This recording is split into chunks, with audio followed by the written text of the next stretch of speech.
I'm Tracy Barnhart, the professional geologist here at Mini-Me Geology, and I am here today to talk to you about how to use the Mohs Hardness scale to determine the hardness of your minerals. Now, the Mohs Hardness scale was developed by a German geologist named Friedrich Mohs, and he came up with a list of 10 common minerals that have a known hardness, and he categorized these on a scale from 1 to 10, with 1 being the softest mineral and 10 being the hardness. This is a copy of the Mohs scale, and you can get that on the Dig into Geology section of our website. Now, also on the Mohs scale are several common household items that have a known hardness as well. Things like your fingernail, a paper clip, a copper penny, and a steel nail file. What you do to determine the basic hardness of one of your minerals is you compare it to known items on your scale. So for instance, we are going to try and determine the hardness of this unknown mineral right here.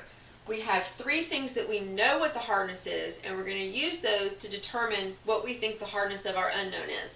We have this sample here, which is a gypsum. It is a 2 on the scale, so it is very, very soft. We also have a paper clip. Make sure you use one that does not have the plastic coating, that's just one of the silver metal ones. This one is a 4.5 on our scale. And we also have a copper penny that is older than 1982, and it is a 3.5 on our scale. Now, what you would do is you would take your unknown sample, which is this, and try and scratch it with things that are known on the scale. Now, you can also do it the other way around. You can try and make it scratch your samples. Either way works. So what we're going to do is we're going to take this sample, and I'm going to start with the gypsum because it's the softest on the mineral scale.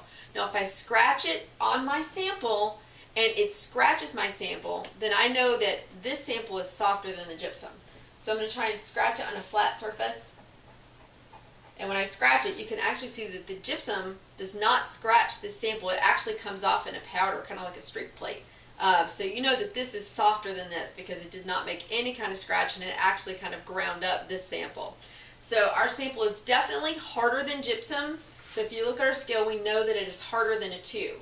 So it's at least a 2.5 or greater. Now, the next thing we have is we could check it with our fingernail. A fingernail is a 2.5 on the scale. If I scratch, it's not scratching the sample at all, so I know it is harder than a 2.5. The next thing that I have is a copper penny. It's a 3.5 on the scale. So if I take the copper penny and I try and scratch my sample, and the best thing to do is put it on a hard surface so that nothing slips and you can get a good hard scratch.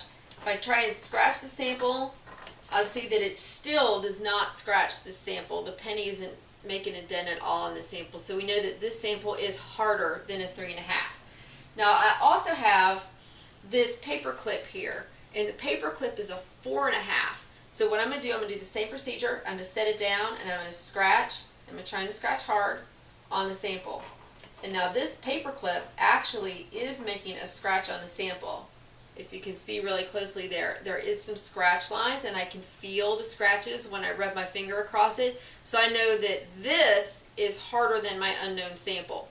Since our 3.5 penny did not scratch our sample, but our 4.5 paper clip did scratch it, we can guess that the hardness of this sample is about a 4.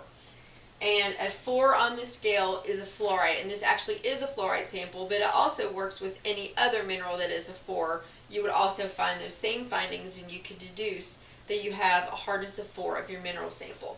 You can do the same thing with harder samples.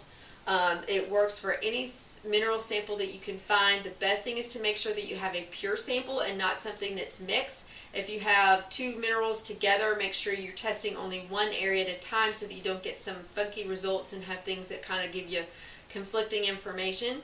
If you have any questions about how to use this scale, or if you're having trouble testing the hardness, you can always get in touch with me.